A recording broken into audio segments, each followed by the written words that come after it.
Welcome to Dilshad sir official. आप लोग का स्वागत है दिलसाद सर ऑफिशियल में। आज हम लोग जानेंगे क्लास 9th ज्योग्राफी का चैप्टर नंबर 10 यानी कि अध्याय नंबर 10 का जितना भी ऑब्जेक्टिव टाइप क्वेश्चन, लघु उत्तरीय, दीर्घ उत्तरीय क्वेश्चन है, सभी के बारे में आज हम लोग जानेंगे। इस चैप्टर का नाम है आपदा प्रबंधन एक परिचय, यानी कि आपदा प्रबंधन का जो है एक परिचय दिया हुआ है, यानी कि डिजास्टर मैनेजमेंट क्या है उसका इंट्रोडक्शन दिया हुआ है। ठीक है, तो इस तरह से हम लोग ये चैप्टर 10 में इस तरह से आपदा के बारे में जानेंगे। लेकिन अगर आप लोग इससे पहले वाला वीडियो नहीं देखे थे जिसमें हम लोग चैप्टर 1 से चैप्टर 9 तक करवा चुके हैं, आप लोग उसको अगर नहीं देखे हैं तो आप जाकर देख सकते हैं। डिस्क्रिप्शन बॉक्स एवं प्ले लिस्ट दोनों में मिल जाएगा। ठीक है, तो वहां से आप लोग चैप्टर 9 तक का जितना भी संपूर्ण क्वेश्चन आंसर था सभी को आप लोग अपने नोटबुक में बना लीजिएगा, ताकि आपके एग्जाम में जो भी क्वेश्चन पूछे आपका एक भी क्वेश्चन न छूटे। ठीक है, तो आज हम लोग चैप्टर 10 यानी कि अध्याय 10 का आपदा प्रबंधन यानी कि एक परिचय, इस चैप्टर में जितना भी ऑब्जेक्टिव टाइप क्वेश्चन यानी वस्तुनिष्ठ प्रश्न, लघु उत्तरीय, दीर्घ उत्तरीय है, सभी के बारे में जान लेते हैं। ठीक है, तो सबसे पहले हम लोग वस्तुनिष्ठ प्रश्न के बारे में जानेंगे।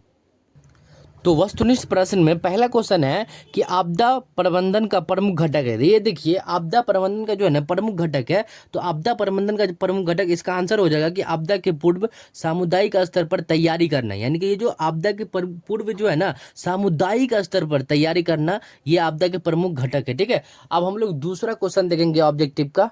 हालांकि इसमें दो ही ऑब्जेक्टिव दिया हुआ है, तो देख लेते दूसरा भी ऑब्जेक्टिव।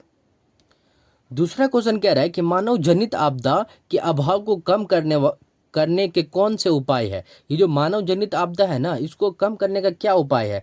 तो तीसरा ऑप्शन देखिए, सामुदायिक जागरूकता पर ध्यान देना। ये जो सामुदायिक जागरूकता पर ध्यान देना जो है ना, मानव जनित आपदाओं के प्रभाव को कम करने का एक उपाय है। ठीक है, तो ये दो ही ऑब्जेक्टिव टाइप क्वेश्चन दिया हुआ था, तो हम लोग ऑब्जेक्टिव टाइप यानी वस्तुनिष्ठ प्रश्न के बारे में जान लिए। अब हम लोग लघु उत्तरीय प्रश्न देखिए, लघु उत्तरीय प्रश्न में क्या सब दिया हुआ है। इसमें पहला क्वेश्चन है कि आपदा क्या है, यानी कि आपदा प्रबंधन क्या है, डिजास्टर मैनेजमेंट क्या है, उसके बारे में व्हाट इज डिजास्टर मैनेजमेंट। ठीक है, तो उसके बारे में जानेंगे।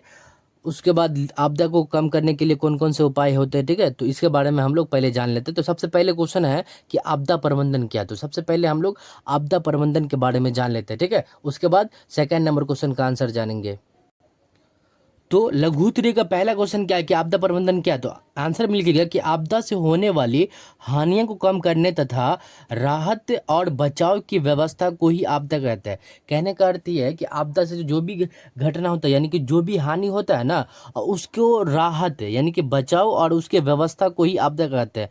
तो आपदा से होने वाली हानि को कम करने, हानि मतलब नुकसान जो क्षति होता है उसको कम करने तथा राहत और बचाव की व्यवस्था को क्या बोलेंगे, आपदा प्रबंधन बोलेंगे। ठीक है, तो इस तरह से हम लोग आपदा प्रबंधन के बारे में जान लिए। अब हम लोग सेकंड नंबर क्वेश्चन देखते हैं। देखिए, सेकंड नंबर क्वेश्चन क्या रहा है कि आपदा को कम करने के लिए कौन कौन से उपाय है। तो आपदा को कम करने के लिए आप लोग ये उपाय बता सकते हैं कि ज़्यादा से ज़्यादा जागरूकता फैलाना चाहिए, यानी कि फैलना चाहिए, ये ज़्यादा से ज़्यादा जागरूकता फैलना। उसके बाद पूर्व चेतावनी, चेतावनी होता है सायरन वगैरह जो बजता है। ठीक है, चेतावनी। उसके बाद सुरक्षित निर्माण, वृक्षारोपण तथा राहत की तैयारी करनी चाहिए। ये वृक्षारोपण भी करना चाहिए, यानी कि अधिक से अधिक पेड़ लगाना चाहिए। तो इस तरह से हम लोग इसके जो आपदा कम करने के उपाय बता दिए। ठीक है, अब हम लोग तीसरा नंबर क्वेश्चन देख लेते हैं। देखिए, तीसरा नंबर क्वेश्चन कह रहा है कि तुम आपदा प्रभावित क्षेत्र, यानी कि तुम आपदा प्रभावित क्षेत्र में लोगों को किस प्रकार मदद करेंगे, तो करोगे या किस तरह से करेंगे। ठीक है, तो सबसे पहले हम क्या करेंगे, भोजन देंगे, पानी, दवाइयाँ, प्राथमिक उपचार और सुरक्षित स्थान तक पहुंचाने में सहायता करेंगे। यही सब तो है आपदा से मतलब प्रभावित होने वाले जो जो भी मतलब लोग रहेंगे ना, उसको क्या करेंगे, भोजन देंगे, पानी देंगे, दवाई देंगे, प्राथमिक उपचार और सुरक्षित स्थान तक पहुंचाने का काम करेंगे। यही सब है काम करने। तो तुम आपदा प्रभावित क्षेत्र में लोगों को किस प्रकार मदद करते हो, इसी तरह से भोजन, पानी, दवाइयाँ, प्राथमिक उपचार और सुरक्षित स्थानों तक पहुंचाने में सहायता करेंगे। तो इस तरह से हम लोग तीसरा क्वेश्चन का आंसर भी जान लिए। अब हम लोग चौथा नंबर क्वेश्चन का आंसर देखिए। चौथा नंबर क्वेश्चन क्या रहा है कि विद्यालयों द्वारा किस प्रकार आपदा प्रभावित यानी कि प्रभावित लोगों को मदद पहुंचाया जा सकता है। तो देखिए, विद्यालयों द्वारा, तो देखिए यहाँ पे इस तरह से राहत सामग्री, धन संग्रहण, जागरूकता अभियान तथा स्वयं सेवक के माध्यम से सहायता पहुंचाई जा सकती है। यानी कि विद्यालय में इस तरह से आप लोग बता सकते हैं, ताकि जो भी आपदा आए ना, कोई भी घटना हो, भूकंप आए या सुनामी आए, तो इससे आपको राहत मिल सके। तो राहत सामग्री, ध्यान संग्रह, जागरूकता अभियान तथा स्वयं सेवक के माध्यम से सहायता पहुंचाई जा सकती है। तो लघु उत्तरीय में देखिए 4 क्वेश्चन था, चारों का आंसर जान लिए। अब दीर्घ उत्तरीय में 2 क्वेश्चन है, दोनों का आंसर के बारे में आप लोग लिखिएगा कि आपदा प्रबंधन के ग्राम पंचायत की भूमिका का वर्णन करें। पहला क्वेश्चन है कि आपदा प्रबंधन के जो ग्राम पंचायत है ना, यानी कि ग्रामीण क्षेत्र है, उसकी भूमिका वर्णन करें। तो आप लोग को इसका आंसर जो है स्क्रीन पर नजर आ रहा होगा, आप लोग यहाँ से स्क्रीनशॉट भी ले सकते हैं अपने नोटबुक में, फेयर कॉपी में, जो भी जिसमें लिखना है आप लोग लिख सकते हैं, ठीक है। तो स्क्रीनशॉट आप ले सकते हैं अपने, मतलब आप स्क्रीनशॉट ले सकते हैं, स्क्रीन पर नजर आ रहा होगा, ठीक है।